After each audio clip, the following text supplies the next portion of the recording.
that is the hope I want to give everybody who's listening, because women go through that. We're so busy supporting others, taking care of others, we kind of forget about us.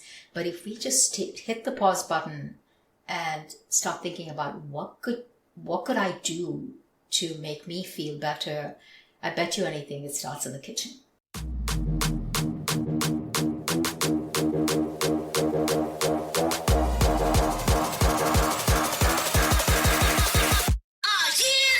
Welcome to Suburban Warrior, the podcast that will impact, inspire, and empower you to transform your mindset and become the badass warrior that you are. I'm your host and fellow warrior, Chrissy Pfeiffer, former clinician and corporate marketing exec turned multi-passionate entrepreneur, performance and life coach, and mom to 4 not-so-little warriors. Each week, I will bring you honest conversations with inspiring guests to share their stories of resilience, optimism, success, and simple yet effective strategies so that you transform your thoughts and change your behavior to get the results you want in your life. You will be empowered to take action, warrior up, and believe in you. Let's do this.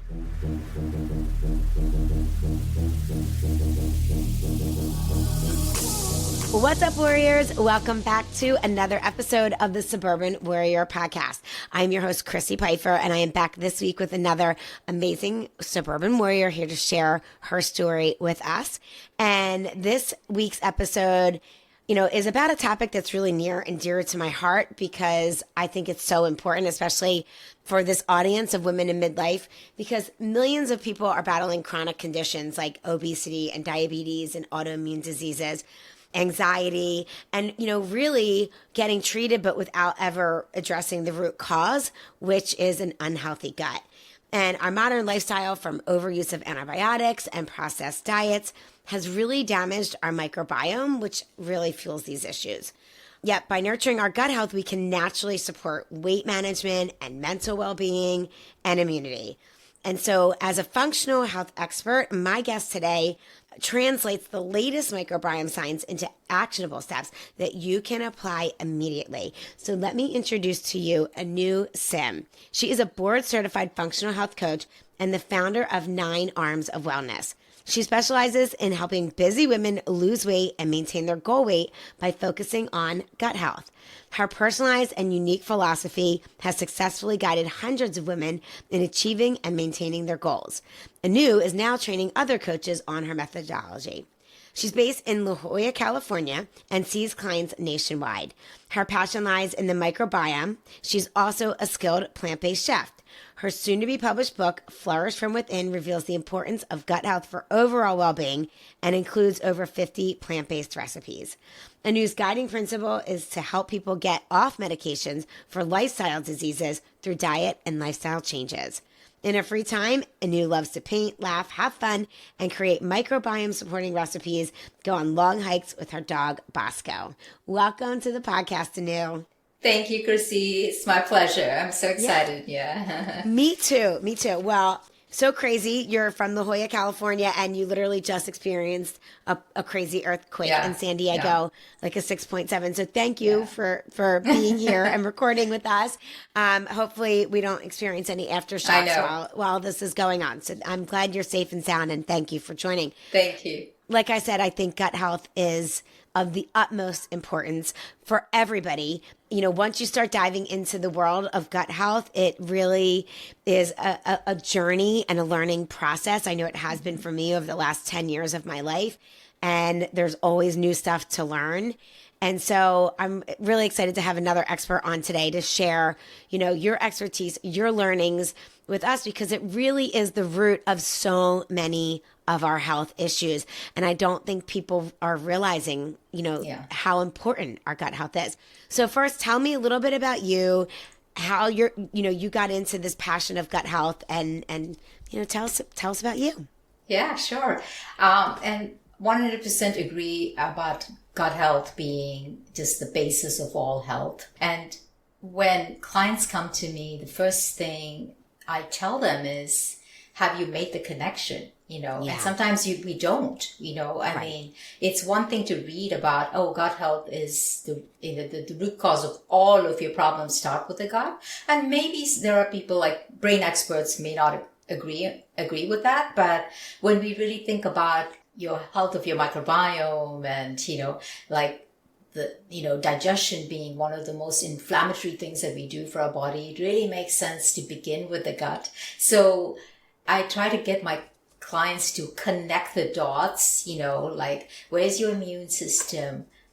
Where's the connection between you being happy and gut? So if we start making connections, it really points to the gut. And that was pretty much my story as well. Many moons ago, I had gut issues. This was a time, Chrissy, when we didn't really know a lot about things like IBS or SIBO. I didn't even have a diagnosis at that time. I was just I just went from, practitioner to practitioner, doctors, and in search of answers, and didn't get any answers because they didn't know. I mean, you have to know, right? The research was kind of flimsy at best. So I was very frustrated, feeling really hopeless. And I say this on many of the podcasts that I've been appearing on for the book, and I still remember it like it was yesterday. I went to a new doctor's office and I said, hey, can you help me? I'm just having all of these symptoms and I don't know where to start or what should I be doing. And he listened to my symptoms and he started laughing. And he said, gosh, Anu, what you're experiencing is pretty much what all of us residents go through. A little bit of discomfort in the gut. In other words, why are you complaining? Suck it up. Yeah. And I understand now, hindsight, that he was just a young doctor who didn't know. But at that time, I felt so not supported. And I just walked out of the doctor's office, sat in the car. It was, I think, late August, really warming up. Didn't care, just sobbing. I said, where can I get this help? How? And it was just really, I just felt utterly alone, Yeah. And that is when I heard my grandfather's voice. He was a physicist. He was a Renaissance man. And he was the first person who had ever told me that food is medicine. Start taking care of it. All that stuff that we talk about today about mindful chewing. He had told me this many, many, many years ago. And I'd forgotten. I was so caught up in this competition, doing really well for myself, working hard, buying into the convenience mode, We're always like, let's just eat something convenient. So we don't think of the inconvenience the convenience actually causes. And we think that is more important. My work is more important, or getting accolades at work is more important. But we forget that without this body functioning optimally, none of that matters. If you're sick, there's nothing. And that really, really hit home that day in the car. And I said, why am I giving this power away to others? I have the background. Let me go figure this out. And so this is, of course, well before, ChatGPT or internet and all that. So I sat at UCSD library, just researching, and that's how I found the microbiome. And when I started learning about the microbiome, I completely fell in love with the idea that we're not truly alone. We have these incredible trillions of bacteria within us who've always been with us. They are our forever guests. They're inside of us and they're supporting us. And it's our job to support them as well. And I'm not trying to make this sound like a romantic relationship, but it is a symbiotic one, where we help them, they help us. We give them a place to stay, nourish them with foods. So that became more and more apparent to me as I started researching it. And of course, we're talking, compared to today, we didn't have that much. The Human Microbiome Project had just started. We were just in our infancy. And now it's incredible how many aspects of our health is connected to the microbiome. But that's when I decided this convenience aspect I need to rethink that. There's something here that's not quite working. And I started nourishing my microbiome very slowly. And anyone with gut issues will really, I hope this resonates with you. It's not easy if someone says, oh, add all of these nutrients. It all depends on how your gut digests it. And sometimes when you've gone through so much, your gut is like, oh, I can't do this. I don't have the bacteria to digest certain foods. But that does not mean that you will not be at a point where you can eat everything. That is a hope I want to give everybody who's listening. Because women go through that. We're so busy supporting others, taking care of others, we kind of forget about us. But if we just hit the pause button and start thinking about what could I do to make me feel better, I bet you anything it starts in the kitchen. Yeah. And it sounds very simplistic, but really if your health is compromised, start in the kitchen. Yeah. No, I totally agree with everything that you've said. And it does sound simple, but in this modern lifestyle that we live, I love what you said about the inconvenience isn't convenient. But I want to go back to something that you touched on when you talked about digestion being inflammatory. Mm-hmm. Can you expand on that a little bit? Because I don't think that people understand that concept, and I'd love for them to hear you explain it. Yeah. So, digestion starts in the mouth, right? Or even before, when you look at food, your salivary glands start, producing saliva. There are certain enzymes in your mouth, like salivary and amylase, that starts digesting your carbohydrates. So the whole process of digestion is pretty complicated. There are many things that are happening behind the scenes. And if we're not eating the right kinds of food, or if we don't have enough enzymes to support our digestion, all of that can make certain things like our digestive lining, like people have heard of leaky gut, and leaky gut is where all of your, certain things that you don't want in your bloodstream ends up in your bloodstream, like endotoxins, like toxic things. So when that happens, you become more inflamed. If you're eating erratically, you're eating at night, where you're supposed to rest and digest, that can increase inflammation.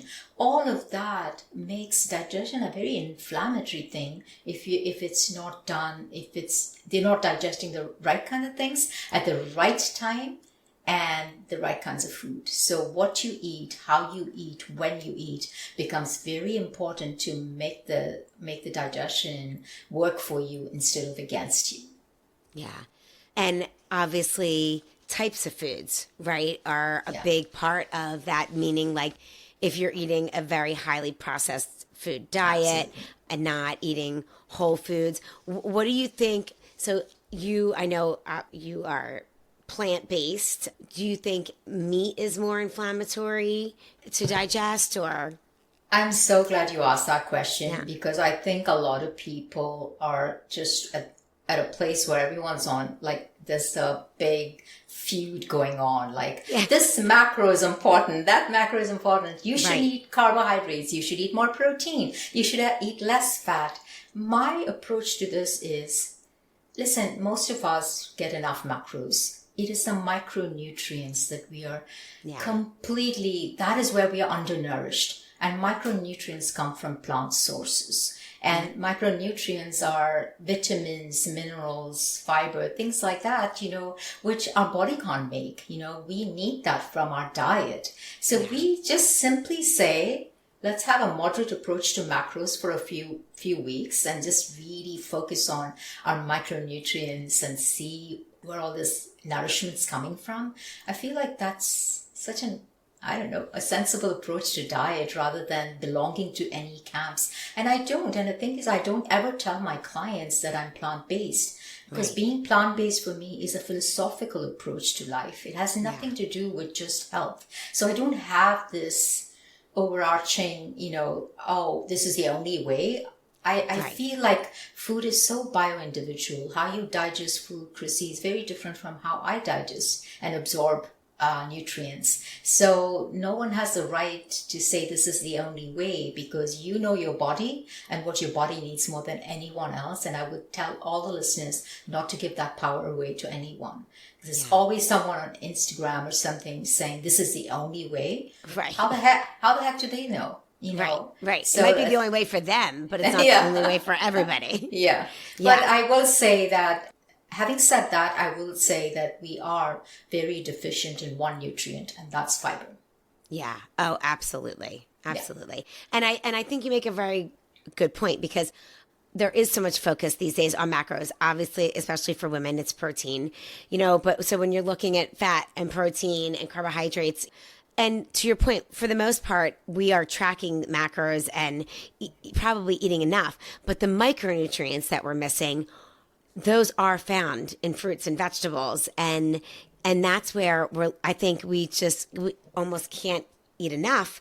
And, even for like younger generation, like I have young adults, and it's hard for them because they're in college, and it's hard for them to even find vegetables and fruit because, where they are. So, focusing on that. And then of course, fiber is huge. Now, I think that, I look between 25 and 35 grams of fiber per day.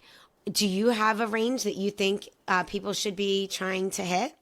I think people should do what's comfortable for them. If they're eating 5 grams of fiber per day, or maybe they don't even know where the fiber is coming from, because a lot of people don't know that fiber is really coming only from plant sources. So just making that shift every single day and saying, if I'm eating very little plant sources, what if I just increase it a little bit? So that means like breakfast, sprinkle some chia, add some nuts and seeds, things like that, and then maybe you have a cup of coffee in the morning, and then you can add some fiber into the coffee.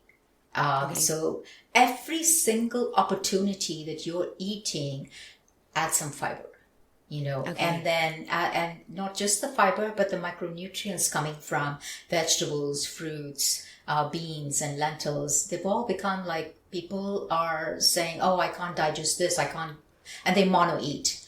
And when you have restrictive diets starves your microbes like no other. And then we wonder why we struggle with this yo-yo weight gain, right? Yeah. I feel like restrictive diets is the culprit, and there are many. In writing this book, I came across so many studies that are supporting that when people go on restrictive diets and don't eat all the things that they are put on this earth to eat, what happens is their microbes are starving. And there are specific microbes that are very, very adept at digesting things like flavonoids, polyphenols, all of these wonderful and nutrients and antioxidants. And you can lose the weight, but then the gut microbiome holds on to the memory of past obesity. And that's one of the reasons they say that people gain the weight back.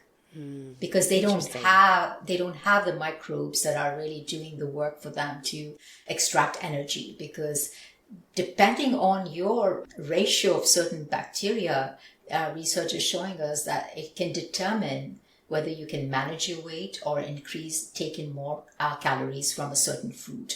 So there's a big connection between weight and the microbiome, blood sugar and the microbiome, immune health and the microbiome, women's hormonal health and the microbiome, cardiovascular health and the microbiome. So every system in your body is connected to microbial health.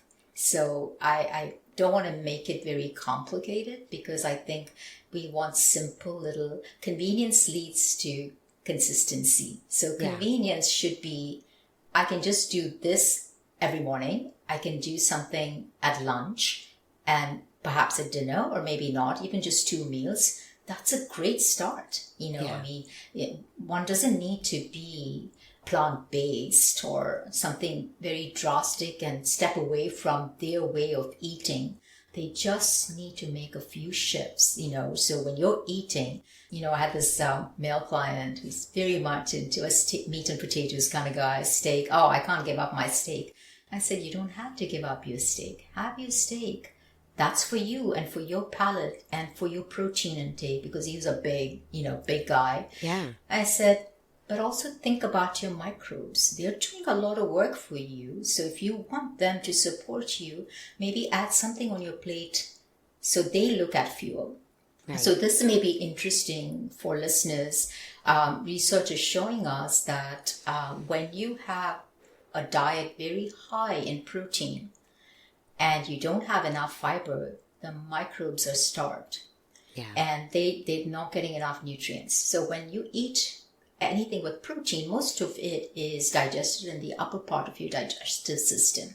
And usually by the time it gets to your colon, there's not enough protein to digest. But if you're eating way too much protein, or if your protein is not getting digested really well, it could end up in your colon, and your gut microbiome is not going to say, oh, crap, you didn't give me the fiber, I'm not going to eat anything. Right. They're either going to eat your mucus lining, or they're going to eat this protein. They're going to digest it, maybe produce some healthy compounds, but a lot of toxic metabolites as well, like ammonia or hydrogen sulfide that causes that smelly gas, rotten eggs kind of thing, things like that. So to mitigate that and to say it's not, I tell my clients, you don't have to stop eating the meat. Just make sure you eat the fiber so they're supported too. Yeah. Mm-hmm. That makes so much sense. So when you say you talked earlier about restrictive diets, I'm just curious, like, what are your thoughts on like gluten and dairy that, some people say are really inflammatory, not good for gut health? Where do you stand on that? I feel like that is a very personal thing again. If someone starts with me, I always start with an elimination program because I don't know what are the triggers in their life. And sometimes when you do like nutrition evaluation, you get a bunch of things like, oh, she's allergic to 100 different things. Impossible. Right. What are you going to do? Just get her off all of that? No, that doesn't make sense. So your body is the best guide. It will tell you if something is affecting you. So we start with the usual triggers like gluten, dairy, sugar, alcohol, maybe some nightshades if you have autoimmunity issues, soy, especially if you have Hashimoto's, things like that. We start about 3 to 4 weeks of that and see how the body responds. And then let's say someone is interested in adding, say, hey, I can't think of a life without pizza. I need to know how bread affects me. Bread is very addictive, right? Flour and sugar are the most addictive things that, in everything. So we try it. And if you getting off the elimination is as important as starting an elimination. A lot of people forget that. They say, oh, no, I'm going to be like this for life. Not happening. There's going to be a party. There's going to be somebody's, and you're going to have a piece of cake. It's better to know how your body responds when you're working with a practitioner. So maybe you try gluten in different ways. And if it affects you, don't eat it. You make that call, Right. But if not, then I think there's certain things like farro and, ancient grains, things like that. For some people, it's a source of micronutrients because when you go completely gluten-free, there's a lot of things that you're taking a lot of just not nutritious flour, rice flour and things like that. Yeah. So ultimately, the call needs to come from, it has to be a personal choice, I mean. And to your point, I think a lot of people who have been told they might have a gluten sensitivity or, gluten intolerance, and they're like, well, that's not so bad because there's so many gluten-free options nowadays. But I also think the issue is that they don't really realize how processed the gluten-free options are. Highly processed. To your point, all the different flours aren't as healthy, and there's lots of chemicals in the gluten-free options. So again, it's just something to be aware of when you're thinking about your gut health, because these are all, ingredients that your gut may not also be very happy with as well, just because the gluten isn't in there, right? Yeah, and I think this is something that's happening that I just watch on social media and things like that. People who really shouldn't be talking about nutrition are talking about nutrition. Yeah. And a lot of them are like, like for example, I heard this one lady talk about CGMs, continuous glucose monitor. And so she was doing a live experiment on that. And she said, oh, I can't eat peppers anymore because my sugar goes up. I was like, and she was eating about 4 or 5 peppers to test it out. But Chrissy, in real life, how many times have we sat down and had 5 peppers at a go? Right. We usually, we chop peppers, add it to a salad, maybe saute it in a stir fry. Right. That is the way we realistically eat. Right. So to test something just by itself, like a solo experiment, scientifically does not it just doesn't make sense. So this is happening a lot, and that's one of the reasons people are mono eating. Everything becomes like, I can't do this, I can't do greens, I can't do spinach because of the oxalates, I can't do beans because of the phytic acid. Okay, what do we have left, Trust me, that's how I feel half the time when I'm on Instagram. I'm like, my son came home one day and he's like, I can't, I made a spinach salad. He's like, I can't eat that, it has oxalates in it. I'm like, what? I'm like, you can't have spinach? Oh my God. And so then we went down the rabbit hole. Oxalates. Yeah. Yes. So if we just need some microbes to digest your oxalate. Yes. So, yeah. Yes. Okay. So let's talk about fermented foods because, things like kimchi, sauerkraut, yogurts. I feel like there's a lot of talk these days about the importance of fermented foods in our diet. Tell us what you think about that. I 100% agree because this is ancient wisdom, maybe they didn't have this science behind it, but almost every culture has fermented foods to preserve it, grabbing the lactobacillus from the air, making the yogurt, like for example, kimchi has so many different variations of it, which are so wonderful. Because I mentioned this because some people cannot stomach it. It's too strong for them. The fermenting itself is just too much. But there are other ways you can start with kimchi, even like making the same napa cabbage and not adding the spices as much, adding the spices that you like.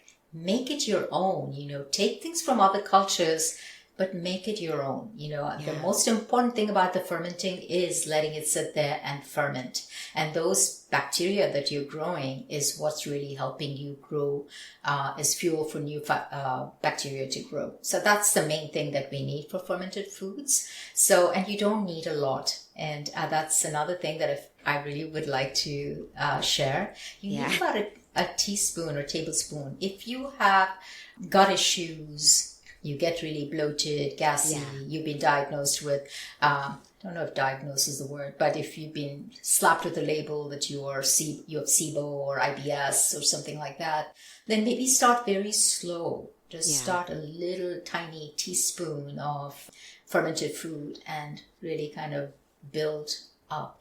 So I think it's important, Chrissy, to start with the basics.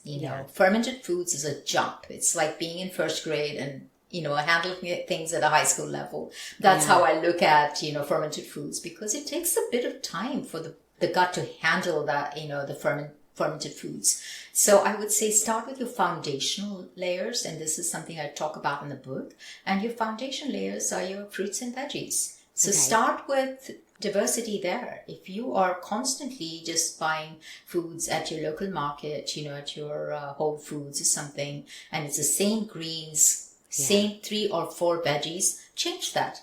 Next week, say, I'm just going to bring in something diverse, something that my gut may have not seen before. You have broccoli, change it up to Chinese broccoli. You have spinach, change it up to Swiss chard. And so simple changes like that, that is what the gut wants. It wants diversity, and that's how they multiply and grow. And you have species richness, you have more species.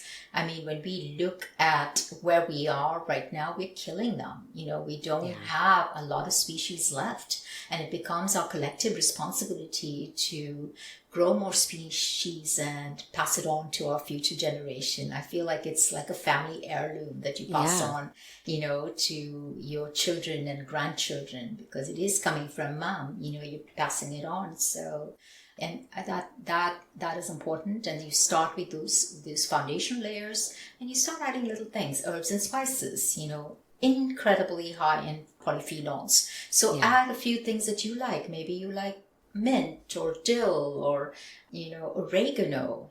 Start adding them into your salad. Add spices like cumin, coriander, cloves are the highest on the ORC scale as far as antioxidants. Maybe even one clove a day, chewing on it will keep your breath really fresh. It's really good for your oral microbiome. Fantastic. So these are simple things that we can all do. And all you need is a system, Yeah. because we could talk about it all day, but it's not going to stick, because the same part of your brain that is figuring out how to resolve an issue at work is also thinking about what should I eat for lunch. Yeah. So you're going to end up with a lot of decision fatigue. So I would say come up with a simple plan and say, this is what I'm going to do for the next 3 months. I'm going to add these things into my diet and see what happens. Make that your goal with the system in place. Yeah, I love that. So, question about the herbs, because I think that spices and herbs is something that a lot of times goes overlooked. Like people think as them as flavoring and not as much as something as like a health food, and adding all of, these nutrients to our diet. I mean, obviously fresh is better, but do you think still using like spices in a jar, that could be maybe organic and already ground and prepared for you, is just as good? Yeah, there are certain herbs like, for example, cloves and coriander, cumin, things like that. They're spices. Yep. We roast and grind them and add it to our dishes or stews and things like that. But there are fresh herbs that anybody, wherever you are, can grow in like a little pot. So I feel like every family should have a few herbs that they're growing, where you could just walk into your balcony if you don't have a yard and grab these. Mint, incredible for digestion, so good for your overall health. It's been even connected to weight loss. So as a mint tea, I would say cilantro. Cilantro is fantastic for digestion. Unless you're one of those people who has a, snip that makes it taste like soap. Most of us Well, I have actually 2 out of my 4 kids that can't eat it because they said it tastes like soap. I'm like, I think it's so delicious. I love it. They must have inherited from dad, maybe. I know. It's crazy. Well, he loves it too. I don't know where that came from. Yeah, that's really it's like a weird phenomenon, but I know exactly what you mean. Yeah. And things like moringa, superfoods. Yes. And sometimes it's a matter of welcoming these things and learning about spices from other cultures. Every culture, every cuisine has something unique to offer. The Italians have certain spices, the Mexicans have some spices, Indian food has a lot of spices, Thai has. I just pick the ones that really beckon, and then I say, okay, you're all going to just be with me and be on this journey to help my microbes flourish. Yeah, I love that. Mm-hmm. Okay, so let's talk a little bit about intermittent fasting, because I think that there is a lot of just information out there about it. And then, it's like, oh, it's good for you. It helps with digestion. And then it's like, well, it's only good for you at certain points of your life. And then now I'm like, okay, I'm so confused. Yeah. And I do really think that everything is bio-individual and people have to figure out what works for them. But what is your take on intermittent fasting? Take on health or take on maybe, so specifically gut health. How does it impact your gut health? And do you think it's good for overall health? Okay, this is a sort of a layered answer, but okay, that's fine. From an overall mitochondrial health, we know that caloric deficit is really good for our mitochondria. So mitochondria is the basis of all health. So from that perspective, I would say keeping an eye on your calorie intake is very good. And if you could eat your food in a time restricted way, it seems to really help. Having said that, I do think that time restricted eating can be very personal for women, especially in cycle, when you eat certain foods or when you cut off your eating, seems to make a difference. This is of course very anecdotal. I'm only sharing things that are happening in my practice that I see. I do see that women need to eat differently just before the period, and then during the cycle, when they exercise, when they do your 18-6, 16-8 fasting, all of that really seems to really affect certain people. And for women who are postmenopausal, I don't see as much. They seem to really adapt more quickly to it than women in cycle. Yeah. So having said that, I'll say your microbiome really loves intermittent fasting. Yeah. Because you have a routine. You're eating at a certain time, and we're respecting that. So what they don't like is erratic eating. So if you are eating something at midnight, going to bed late, because the interesting thing, Chrissy, is we have a circadian rhythm. We have we are diurnal. And the interesting thing is they do have a circadian rhythm as well. These bugs do. And very much like us. So when we eat poorly or when we eat at night, we don't go to bed on time, all of that affects them. So I think from that angle, I see how time-restricted eating or intermittent fasting can be of benefit for these microbes. And there's been some research saying that the microbial diversity increases with intermittent fasting. So okay, great, good. Mm-hmm. That's good to know. And so when we talk about gut health and how it relates to chronic disease, let's get into a little bit about that, and like how can changing our microbiome really help to maybe prevent or counteract some of these chronic diseases that people are facing? So chronic diseases, I would start with obesity. It's like when you are even 5 to 10% over the weight that you should be, that can kind of segue into other things like insulin resistance, type 2 diabetes, high blood pressure, high cholesterol. Everything is connected. So when we look at our body, we have to look at it as a connected system. Yeah.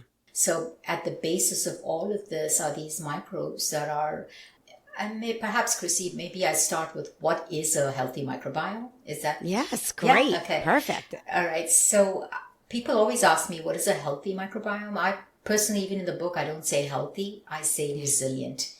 You want a resilient microbiome because it's very hard to use the word healthy and put microbes into a good, bad kind of camp. It's better to say, I want a resilient microbiome. And a resilient microbiome is one that bounces back after any illness. A dose of antibiotics. You go to Mexico or Delhi and eat something that's not very, and your body goes crazy. But in just a couple of days, it recovers. Yeah. That is a hallmark sign of a resilient microbiome. Okay. So one of the things we do for a resilient microbiome to make sure that we do have a resilient microbiome is to make sure we have enough bacteria in there. We have species richness. We have many, many bacteria that are doing the work for us. And there needs to be evenness as well. We can't have one bacteria just grow and just take over space, because what happens when we have too much of one thing? They're just going to dominate, and that can become pathogenic for our health. So having the species richness and having the species evenness are both important for a resilient microbiome.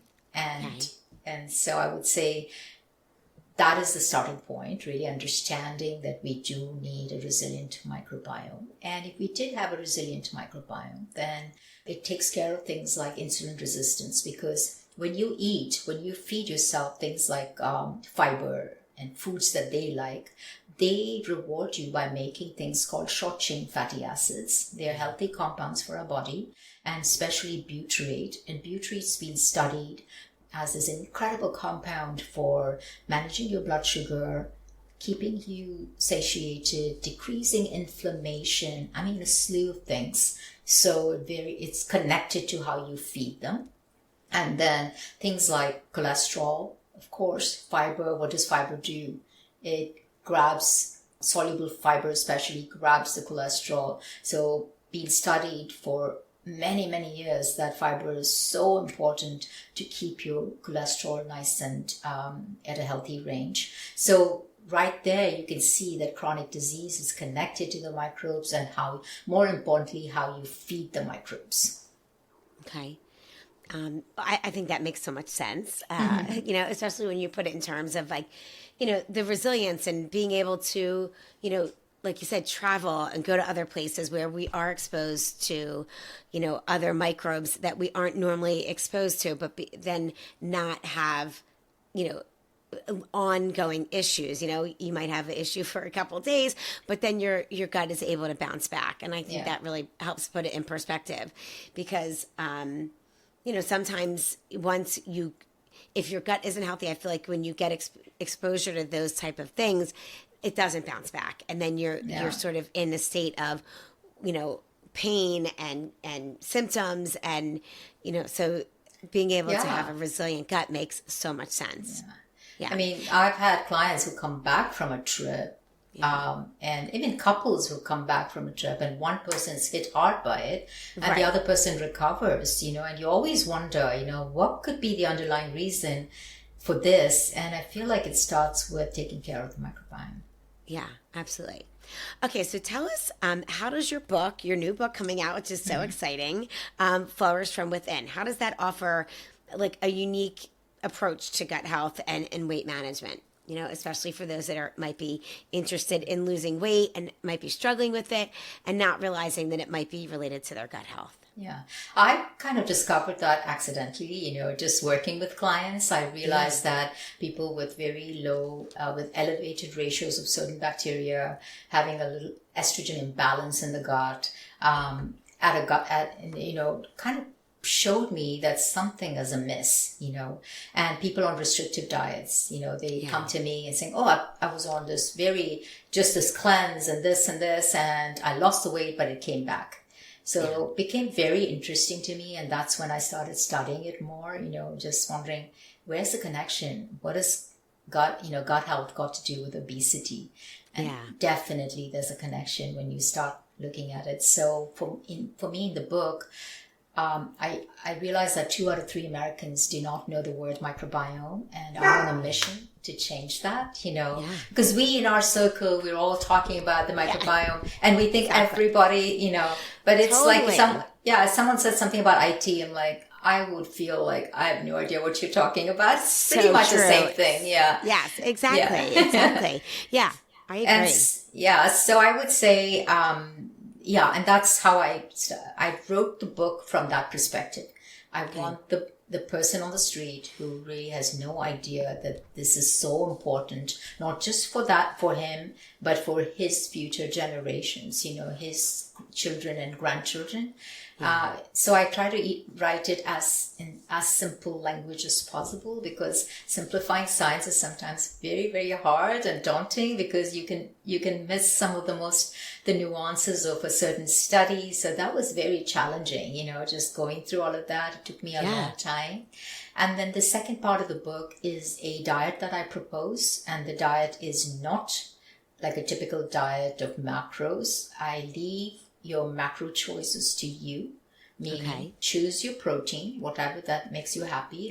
And protein, again, I'll quickly say, depending on where you are in this journey called life, your need, your how much protein you take becomes is dependent on that. Older people need more protein because they have more muscle loss. Postmenopausal women need more protein. So kind of really see where you are and make some choices, and that's where I leave it. But the whole book, The Flourish Diet, is about flourishing the microbiome and how do we feed them with a good system. So you're not doing it like randomly, but you say, okay, this is where I start. This is what I add to it. So it becomes a system for you to follow. And then finally, the last section is just recipes that over the years that I've collected.